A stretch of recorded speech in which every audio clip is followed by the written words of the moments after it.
So hey guys, তোমরা নিশ্চয়ই বুঝতেই পেরেছো আমি কোথায় চলে এসেছি। এটা হলো ব্যাঙ্গালোরের মণিপাল হসপিটাল, যেখানে বাংলা থেকে প্রচুর প্রচুর মানুষ এখানে ডাক্তার দেখাতে আসেন। আর আমি এই হসপিটালের সামনে সকাল 7:30টার সময়ই পৌঁছে গেছিলাম। কিন্তু কেন? তার কারণ হচ্ছে আমি এখানকার একজন আইসিইউ নার্স।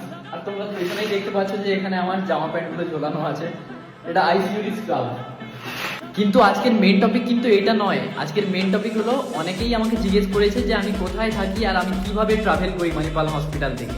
আর রাস্তায় আস্তে আস্তে আমি কোন কোন আইটি কোম্পানি কি কি দেখি বা কোন হসপিটাল দেখি, সেই জিনিসগুলোই আজকের বর্ণনা করব।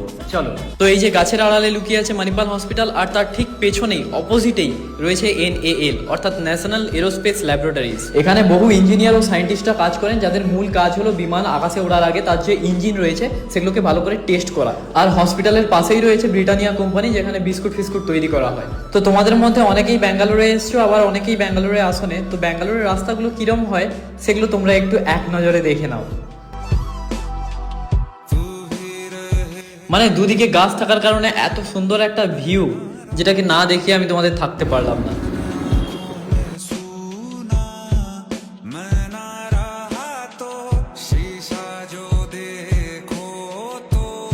তো আমি বেসিক্যালি কাজ করি মণিপাল হসপিটাল ওল্ড এয়ারপোর্ট রোডে, আর আমি থাকি কিন্তু হোয়াইট ফিল্ডে। মানে আমি ডেলি 1836 কিলোমিটার অথবা 4 ঘন্টার জার্নি করি। তো এখানে তোমরা দেখতেই পাচ্ছ HAL, হিন্দুস্তান এরোনটিক্স লিমিটেড। এখানে কি হয়? এখানে বেসিক্যালি যুদ্ধ বিমান আর ইন্ডিয়ান আর্মিদের জন্য হেলিকপ্টার তৈরি করা। এখানে কত মানুষ কাজ করে দেখো। আরে এই মানুষগুলোকে নর্মাল লাগলেও এদের মাথার মধ্যে যে সমস্ত জিনিস রয়েছে সেগুলো ভাই তোমার ধারণার বাইরে। এত জ্ঞানী গুণী মানুষজন এখানে কাজ করে। এরপরে আসি 26 ইকুইপমেন্ট ডিপোট এয়ারফোর্স।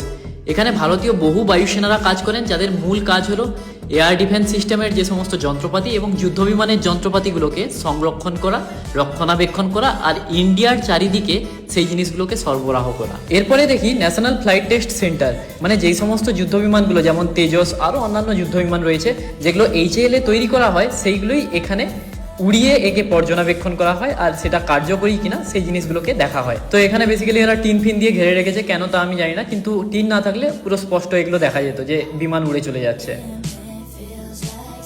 তো এরপরে আমি চলে আসি মারাঠালি ব্রিজে। তো এখানে কত কত কোম্পানি, ব্র্যান্ডেড কোম্পানি সব এখানে রয়েছে। বিজয় সেল, এটা একটা ইলেকট্রনিক্স শপ, যেখানে তুমি ইলেকট্রনিক্সের জিনিসপত্র পেয়ে যাবে। তারপরে Park Avenue, Peter England, Lenskart, Van Heusen, কত কত কোম্পানি এখানে রয়েছে। মানে এখানে তোমার কাজের অভাব হবে। তারপরে এই যে লুইস ফিলিপের outlet, Kalyan Jewellers, Soch, Max, US Polo and Asian.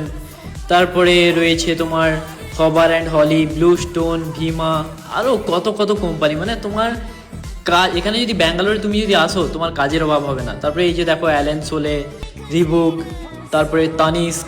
তো তোমাকে শুধু একটাই কাজ করতে হবে, যেটা হচ্ছে ঘর থেকে বেরিয়ে ব্যাঙ্গালোরে আসতে হবে, তোমার কাজের অভাব হবে না। তারপরে এখানে মেট্রোর কাজ চলছে এখনো পর্যন্ত, হিব্বাল থেকে সারজাপুরার যে মেট্রোর কাজটা, তো এটা হচ্ছে মারাঠালির উপর দিয়েই যাচ্ছে, ওটারই কাজ এখানে হচ্ছে।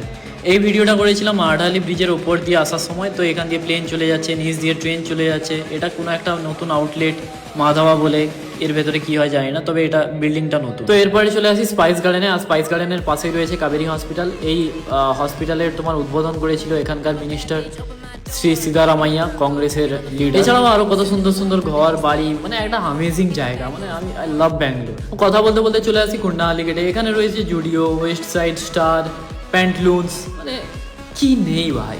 তো এই কুন্ডাহালি গেটের কাছ দিয়ে দুটো রোড ডিভাইড হয়ে যাচ্ছে। একটা রোড যাচ্ছে ভারতুর হোয়াইট ফিল্ডের দিকে, আর একটা যাচ্ছে হোয়াইট ফিল্ডেই, কিন্তু এটা একটু অপোজিট সাইডে, ITPL এর সাইডে। আর দুটো রোড দিয়েই আমরা চলে যেতে পারবো কাডুগড়ি। মানে তুমি যেই রাস্তা দিয়েই যাও না কেন, হোপফার্ম হচ্ছে এদের মিলনস্থল। আর এখানকার বাসের সৌন্দর্য, AC বাস বলো, নর্মাল বাস বলো, আমার তো ভাই জাস্ট অসাম লাগে। তো তারপরে এই যে তোমরা দেখো ITPL এর দিকে যেতে DML লেআউট পড়ে একটা বাস স্টপেজ। তো এখানেই একটা গোলাকৃতি বিল্ডিং রয়েছে, এর ভেতরে যে কি হয় কি না হয় সেটা আমার জানা নেই, তবে এইটুকু জানি যে এটা একটা IT সেক্টর। এখানকার বাস স্ট্যান্ডের ওয়েটিং এরিয়াটাও আমার বেশ ভালোই লাগে, তবে এটা ব্যাঙ্গালোরের সমস্ত জায়গায় নেই, শুধুমাত্র কুন্ডাহালি কলোনি বলে একটা জায়গা আছে, ওই জায়গাতে IT সেক্টরের পাশেই এই বাস স্ট্যান্ডটা একমাত্র আছে, বেশ ভালোই। এরপরেই চলে আসি পাট্টান্দুর আগ্রাহারাতে। এখানে রয়েছে ক্লাউড9 হসপিটাল, সামনে রয়েছে অ্যাস্টার হসপিটাল, পাশে রয়েছে মণিপাল হসপিটালের আরও একটা ব্রাঞ্চ, যেটা হচ্ছে হোয়াইট ফিল্ডের ব্রাঞ্চ। পাশে রয়েছে সত্যসাই হসপিটাল, পাশে রয়েছে বৈদেহী হসপিটাল। মানে এক কথায় এখানে প্রচুর পরিমাণে হসপিটাল রয়েছে। এছাড়া রয়েছে বড় বড় IT সেক্টর, বড় বড় টাটার কোম্পানি, টিসিএস, তারপরে বড় বড় মল, মানে এই জায়গাটা ভাই প্রচুর পরিমাণে ভিআইপি একটা জায়গা। তো যাই হোক, শেষে আমি চলে আসি হোপ ফার্মে। আর হোপ ফার্মে আমাকে নামতে হয়, নেবে আমাকে আরও একটা বাস ধরতে হয়, ধরে চাঁদসান্তোয়ার দিকে যেতে হয়। তো আমি থাকি ওখানে চাঁদসান্তোয়াতে। তো আজকের ভিডিওটা এইটুকুই। ভিডিওটা ভালো লাগলে অবশ্যই লাইক করো আর কমেন্টে জানিও যে তোমরা ব্যাঙ্গালোরে কোথায় থাকো। So bye bye, see you in the next part.